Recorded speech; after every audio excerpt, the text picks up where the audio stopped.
My name is Detective Sarah Chen, and I've seen enough missing person cases to know when something doesn't add up. But Marcus Whitfield's disappearance? That one still haunts me even 3 years later. It was October 2021 when Marcus released Shadows in the Mirror, a psychological thriller that shot straight to #1 on every bestseller list. The book was dark, twisted, brilliant. Critics called it a masterpiece of human darkness, and the most disturbing glimpse into a killer's mind ever written. Within weeks, Marcus was doing interviews on every major network, his piercing blue eyes staring out from magazine covers nationwide. Then just as suddenly as he'd appeared in the spotlight, he vanished. I remember the day his publisher called it in. November 15, 2021. Marcus had missed 3 scheduled interviews, ignored countless calls, and hadn't been seen at his Manhattan apartment for over a week. When we finally got the landlord to open his door, we found everything exactly as he'd left it. Coffee still in the pot, half-eaten sandwich on the counter, laptop open to a blank document. The strangest part? His car was gone, but there was no record of him using credit cards, withdrawing cash, or booking any flights.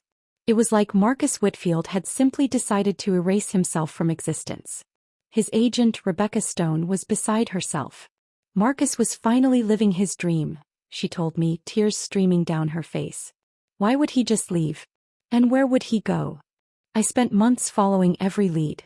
Security footage showed him leaving his building on November 8th, getting into his silver Honda Civic, but after that, nothing.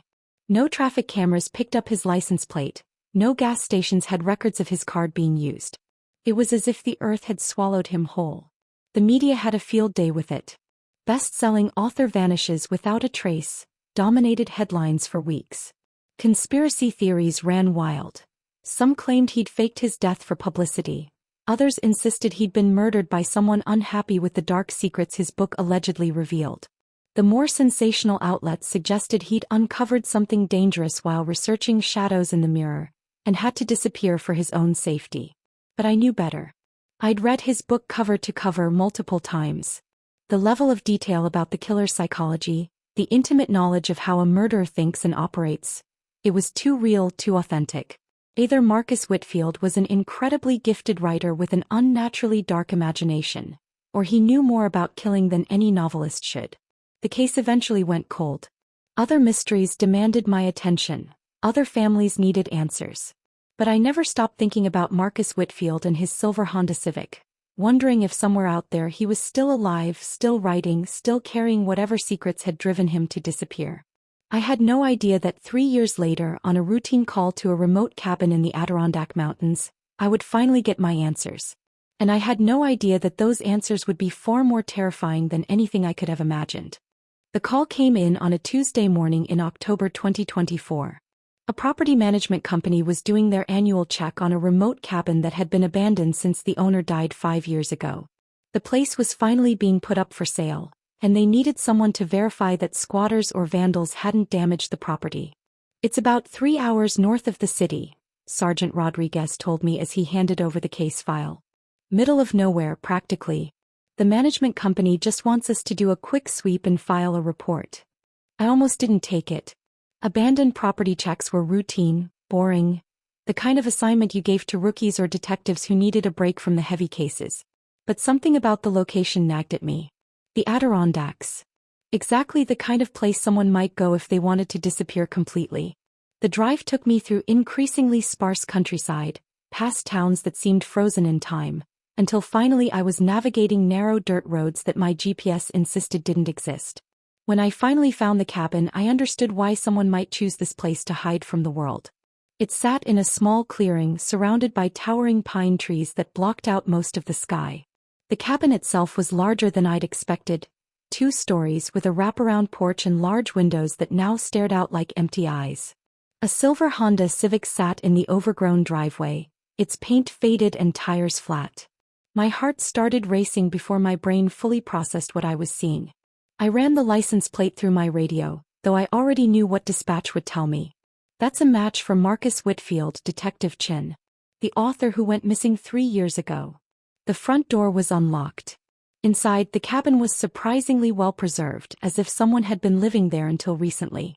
The main room had a stone fireplace with ashes still in the grate, bookshelves lined with classic novels, and a worn leather armchair positioned to catch the morning light from the east-facing window. But it was the desk in the corner that made me stop breathing. Stacks of handwritten pages covered every inch of the wooden surface, held down by rocks and coffee mugs. The handwriting was small, cramped, urgent, like someone racing to get their thoughts down before they disappeared forever. At the top of the first page in the same desperate scrawl were the words, "The true story of shadows in the mirror, what really happened."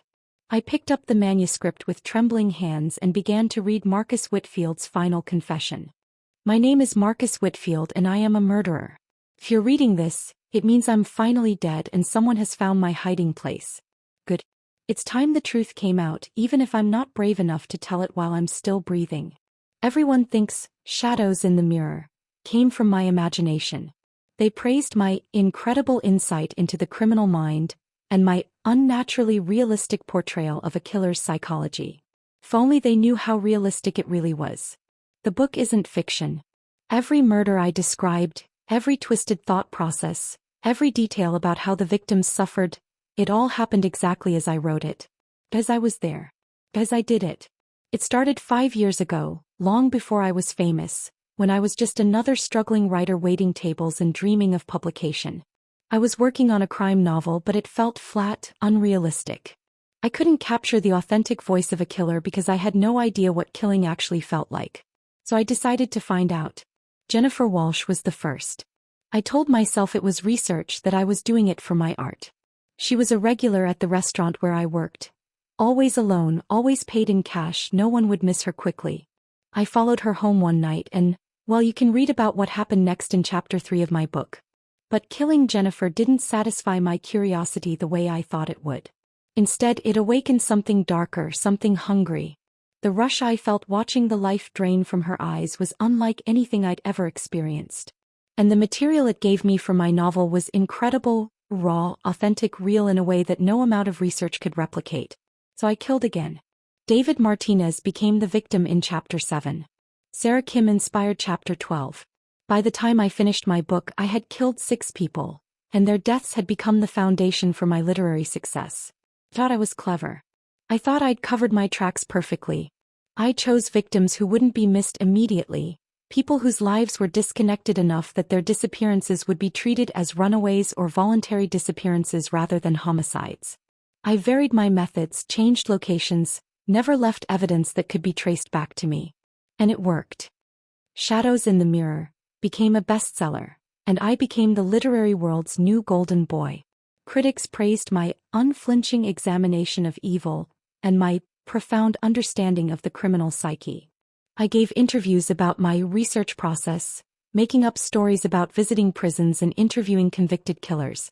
Everyone believed me because the alternative, that a charming, successful author could be a serial killer, was unthinkable.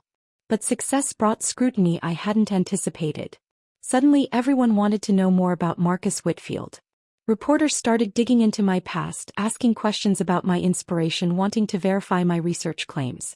It was only a matter of time before someone noticed the pattern, before some detective with too much time and too much curiosity started connecting the dots between my book and a series of unsolved disappearances. So I ran. I had this place prepared as a backup plan. Bought it under a false name years earlier, stocked it with supplies, made sure it was completely off the grid. I knew that eventually I might need to disappear, and this cabin was my insurance policy. I've been here for 3 years now, living like a ghost, surviving on canned food and rainwater, wondering every day if today would be the day they found me. The isolation has been its own kind of torture. No human contact, no stimulation, nothing but my guilt and the memories of what I've done. But the worst part isn't the loneliness or the fear of being caught. The worst part is that I can't stop. Even here, even knowing that I should feel remorse, I find myself planning. Thinking about the hiking trails that pass near this cabin, about the solo campers and backpackers who disappear in these mountains every year, about how easy it would be to add to my collection. I've started writing again, you see. A sequel to Shadows in the Mirror. And just like before, I need fresh material. The confession went on for another 100 pages, detailing murders that had never been connected, victims whose families never knew what happened to them. As I read, I felt sick, horrified, but also strangely compelled. Marcus Whitfield had been right about one thing. His authentic voice was incredibly compelling, even when describing the most horrible acts imaginable. But there was something else in the manuscript, something that made me keep reading even as every instinct told me to call for backup. Because if Marcus Whitfield had been living in this cabin for 3 years, where was he now? And more importantly, when was the last time he'd written in this journal? I flipped to the final entry and felt my blood turn to ice. The date at the top of the page was yesterday, October 23, 2024. Something's changed. I can feel it in the air like the electric tension before a thunderstorm. After 3 years of perfect isolation, suddenly there are signs that my sanctuary has been discovered. Yesterday I found tire tracks on the old logging road that leads to this place. Fresh tracks made within the last week. Someone has been scouting the area, getting closer to my hiding place. I've set up motion sensors around the perimeter, and twice in the past 3 days, they've been triggered by movement too deliberate, too purposeful to be wildlife. I should be terrified. I should be packing up and running deeper into the wilderness. But instead I find myself excited. For 3 years I've been the mouse hiding in the walls. Now finally I get to be the cat again. Whoever is hunting me has no idea what they're walking into. They think they're tracking a cowardly writer who fled from justice. They have no idea that they're actually stalking a predator who's been forced into hibernation, who spent 3 years growing hungrier, more desperate, more dangerous. I've been preparing. The cabin has become a fortress, with traps and warning systems that would make my fictional killers proud. Every approach is monitored, every escape route mapped and rehearsed. My hunting knives are sharp, my reflexes honed by years of paranoid vigilance. But more than that, I've been writing. This new manuscript is my masterpiece. The true story of how I created shadows in the mirror, and what I've learned about myself in the years since. It's brutal, honest, unflinching. When I'm finally caught or killed, this will be my legacy, my final gift to the world. Because I know now that I won't be taken alive. I can't go back to civilization, can't face trial, can't spend the rest of my life in a cage. I've tasted freedom, real freedom, the kind that comes from living entirely without rules or consequences. And I can never give that up. So let them come. Let whatever cop or bounty hunter or amateur detective thinks they've finally tracked down the missing author come walking up that trail. They'll find Marcus Whitfield, all right. But they'll discover that the man they're looking for died 3 years ago in that Manhattan apartment. The thing that's been living in this cabin isn't Marcus the struggling writer or Marcus the best-selling author. I am Marcus the apex predator. And I am done hiding. If you're reading this, you've made a terrible mistake. You've walked into my territory, touched my things, invaded my sanctuary. And now you're going to pay for that intrusion in ways that will make my book seem like children's stories. Welcome to my world. Try to make it interesting for me. MW. P.S. I can see your car from my upstairs window. Nice Honda. Ironic choice. I dropped the manuscript as if it were on fire. My Honda. He'd mentioned a Honda, but I was driving my department-issued SUV. Unless he'd been watching me since I arrived, had seen me run the license plate on his abandoned car, knew exactly who I was and why I was here. The cabin suddenly felt like a trap, its cozy warmth transforming into something claustrophobic and threatening. Every shadow seemed to hide watching eyes, every creak of the old wood sounded like footsteps. I reached for my radio to call for backup, but my hand froze when I heard it. Whistling. Someone was whistling a tune just outside the cabin, a cheerful melody that seemed completely at odds with the isolation and danger of this place. But I recognized the song. It was In the Shadows by the Rasmus, the theme song that Marcus had chosen for his book's promotional campaign. He was here. He was right outside. And he was letting me know that he knew I was trapped. I drew my weapon and moved toward the front window, trying to get a glimpse of where the whistling was coming from. But as I approached the glass, the sound stopped abruptly, replaced by a silence so complete it made my ears ring. Then I heard his voice, muffled by the cabin walls but unmistakably clear. "Detective Chen," he called out, and there was amusement in his tone, like he was enjoying a private joke. "I've been expecting you. Why don't you come outside so we can have a proper conversation? I have so many questions about your investigation." I stayed silent, scanning the tree line for any sign of movement. 3 years of isolation had clearly not diminished Marcus Whitfield's confidence, but they might have affected his sanity. I needed to assess the situation, call for backup, treat this like any other armed and dangerous suspect. I know you're thinking about calling for help, he continued, his voice moving around the cabin as he circled the building. But you should know that cell service is non-existent up here, and your radio won't reach anyone from this valley. You're completely alone with me, detective. Just like my victims were. He was right about the radio. I'd noticed the weak signal during my drive up. But I had to try. I keyed the mic and whispered urgently for backup for any unit in the area for someone to acknowledge my location. Nothing but static. I told you so, Marcus called out, and now his voice was directly behind me, just on the other side of the back wall. But don't worry, detective. I'm not going to kill you. Not yet, anyway. First, I want to know everything about your investigation. I want to understand how you found me, what evidence you've collected, whether anyone else knows about this place. I moved toward the front door, thinking I could make a run for my vehicle. But as I reached for the handle, I heard the unmistakable sound of air hissing from punctured tires. Marcus Whitfield had thought of everything. You know, Detective Chen, I've been wondering about something for 3 years now. I pressed my back against the cabin wall, weapon drawn, trying to track Marcus's voice as he continued to circle the building. He seemed to be in no hurry, taking his time, savoring the moment. I've been wondering if anyone would be smart enough to connect my disappearance with my book.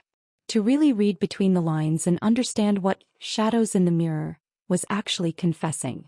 Through the window, I caught a glimpse of him, tall, gaunt, with wild hair and clothes that looked like they hadn't been changed in months. But his eyes, those piercing blue eyes that had stared out from so many magazine covers, were still sharp and intelligent. This wasn't the rambling of a madman. This was a predator who'd been planning this moment. I left clues, you know, he continued. Subtle ones. The locations where my fictional victims were found matched real missing persons cases. The timeline of my book tour corresponded with actual disappearances. I was practically begging someone to figure it out. I forced myself to think like a cop instead of a victim. Marcus was talking because he wanted something. Information, validation, or just an audience for his final performance. As long as he was talking, I was alive. And as long as I was alive, I had a chance. Why? I called out. Why did you want to be caught? His laughter was bitter, hollow. Because isolation is its own kind of death, detective. Because living alone with your secrets drives you insane faster than any prison ever could. Because I realized that being a successful serial killer is meaningless if no one knows how successful you've been. I heard footsteps on the front porch, slow and deliberate.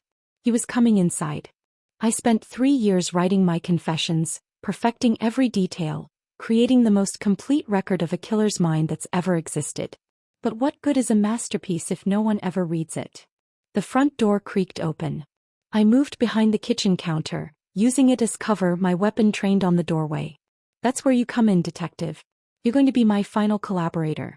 You're going to take my manuscript back to civilization and make sure the world knows the truth about Marcus Whitfield. You're going to make me famous in ways that Shadows in the Mirror never could. He stepped into view empty-handed, his arms raised in a gesture of mock surrender. But something was wrong with his eyes. They were too bright, too intense, like a fever burning behind them. But first, he said, lowering his hands slowly, I need to know if there are any loose ends I need to tie up. Is anyone else looking for me? Did you tell anyone where you were going today? I kept my weapon trained on his center mass, tried to keep my voice steady. The whole department knows I'm here, Marcus. They'll come looking when I don't check in. Liar. His smile was cold, predatory. If that were true, you wouldn't have come alone to check on an abandoned cabin. This was routine work, busy work. No one expects to hear from you until you file your report tomorrow morning. He was right, and we both knew it. I'd taken this assignment because it seemed like an easy way to kill a day, not because anyone thought it was important. Here's what's going to happen, Marcus continued, taking a step closer. You're going to put down that gun and we're going to have a civilized conversation. I'm going to tell you things that will make your career. Solve cold cases that have been haunting families for years. Give closure to people who deserve answers. And in exchange, you're going to make sure my story gets told properly. And if I refuse? Then you become part of the story instead of its narrator. His hand moved to his jacket pocket and I saw the outline of something that might have been a knife. Detective Chen, found dead in remote cabin while investigating the disappearance of best-selling author Marcus Whitfield. Tragic end to a promising career. But as he spoke, I noticed something else. a slight tremor in his hands, a sheen of sweat on his forehead despite the cool mountain air. Marcus Whitfield had been living off canned food and rainwater for 3 years. He was malnourished, probably dehydrated, definitely not in peak physical condition. I might actually have a chance. You know what I think, Marcus? I said, keeping my weapon steady. I think you're tired. I think 3 years alone in these mountains have broken something inside you. I think you want this to end as much as I do. Something flickered across his face. Surprise, maybe even relief. I think you left those clues in your book because you wanted to be stopped, I continued. I think you chose this cabin because part of you hoped someone would eventually find you here. And I think that manuscript you've been writing isn't just a confession, it's a suicide note. Marcus was quiet for a long moment, his hand still on his jacket pocket. When he spoke again, his voice was softer, more vulnerable than it had been. Do you know what the hardest part has been, detective? It's not the isolation or the fear of being caught. It's the knowledge that I can't stop.